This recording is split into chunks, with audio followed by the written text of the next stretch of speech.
சட்டப்பேரவையிலே 2 தீர்மானங்கள் அரசால் கொண்டு வரப்பட்டிருக்கிறது. முதல் தீர்மானம் தொகுதியினுடைய மறுசீரமைப்பு, மக்கள் தொகை அடிப்படையிலான தொகுதிகளுடைய மாற்றம் என்பது குறித்தது. நிச்சயமாக ஒட்டுமொத்தமாக ஒரு பறவை பார்வை பார்க்கின்ற பொழுது தென் மாநிலங்கள் பல்வேறு சமூக மேம்பாட்டு நடவடிக்கைகளாலும் மக்கள் தொகையை கட்டுப்படுத்துவதாலும் ஒரு சிறப்பான இடத்தை அடைந்திருக்கிறார்கள்.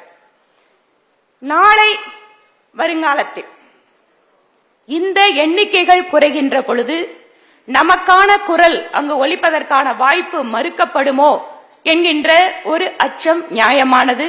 பாரதிய ஜனதா கட்சி அந்த தீர்மானத்தை பொறுத்தவரை அதை நாங்கள் அந்த தீர்மானத்தில் அதில் இருக்கக்கூடிய கவலையை, அக்கறையை புரிந்து கொள்கிறோம்.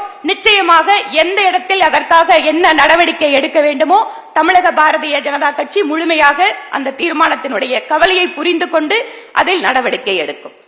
இரண்டாவது, ஆதரிக்கிறோம். அந்த வார்த்தை வேணும் ஐயாவுக்கு.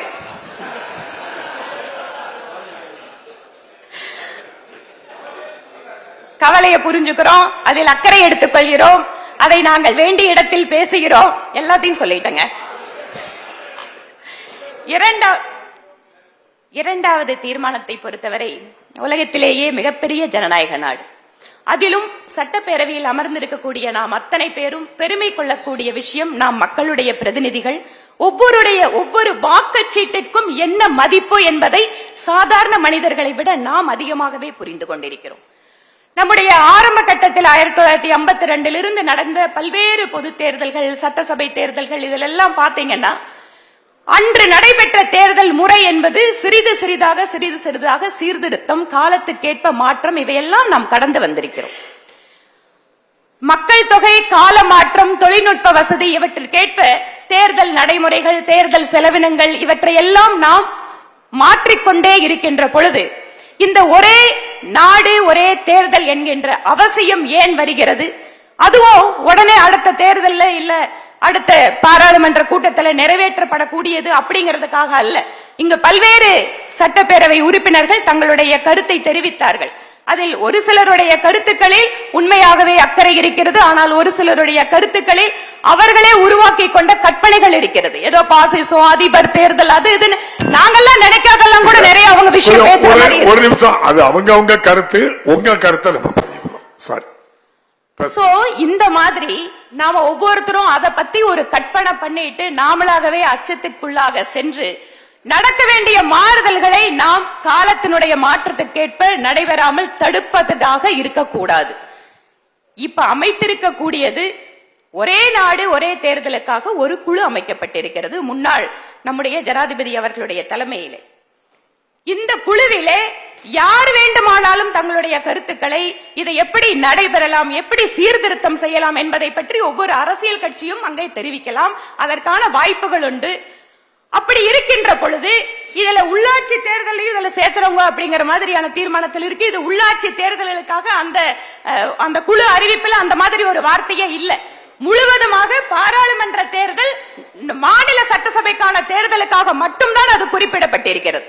இப்படி இருக்கின்ற பொழுது இந்த ஒரே நாடு ஒரே தேர்தல் என்பது எதற்காக நாம் இப்போது அது அவசியமாக நம்முடைய கருத்துக்களை பகிர்ந்து கொள்ள வேண்டி இருக்கிறது அப்படின்னு கேட்டா, இதுல குடியரசுத் தலைவர் ஆட்சி வந்தா எப்படி இருக்கும், பெரும்பான்மை போயிடுச்சு எப்படி இருக்கும், கரெக்ட், இதெல்லாம் சவால்கள். இந்த கேள்விகள் எல்லாம் வரக்கூடிய காலத்திலேயும் வரும். ஆனா இன்று நாம் பார்க்க வேண்டியது என்ன? இப்ப கூட இந்த பட்ஜெட் கூட்டத்தொடர நாம பாராளுமன்ற தேர்தல் வரதுனால நடத்த முடியல. இன்னொரு பாருங்க, இன்னும் மார்ச்ல இருந்து பாத்துட்டீங்கன்னா 3 மாச காலம் பாலிசி பேரலைஸ். அரசாங்கத்தால முடிவெடுக்க முடியாது, மக்களுக்கான நலத்திட்ட பணிகளை மேம்படுத்த முடியாது. அப்போ ஒவ்வொரு வருஷமும் இத்தனை மாநில தேர்தல் நடக்கின்ற இவ்வளவு பெரிய நாட்டுல இதை நாம ஒரு சீர்திருத்தமாக பார்க்க வேண்டுமே தவிர இது யாரோ ஒரு கருத்தியலுக்காக இந்த தீர்மானம் வருவதாக நாங்கள் நினைக்கிறோம். இரண்டாவது, இந்த தீர்மானத்தின் வாயிலாக என்ன சொல்ல வேண்டும் என்று நினைக்கிறோமோ அதை சொல்வதற்கான வாய்ப்பை ஏற்கனவே மத்திய அரசு உருவாக்கி கொடுத்திருக்கிறது. இதற்கும் மேலாக எங்களுடைய சட்டமன்ற குழு தலைவர் திரு நயினா நாகேந்திரன் அவர்கள் எனக்கு ஒரு குறிப்பினை கொடுத்திருக்கிறார்.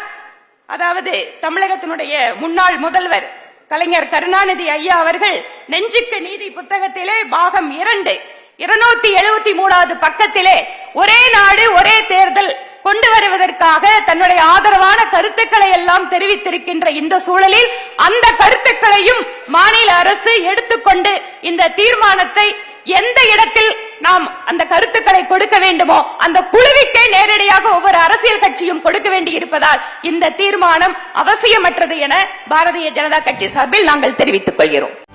செய்திகளை உடனுக்குடனும் துல்லியமாகவும் தெரிந்து கொள்ள சப்ஸ்கிரைப் பண்ணுங்க.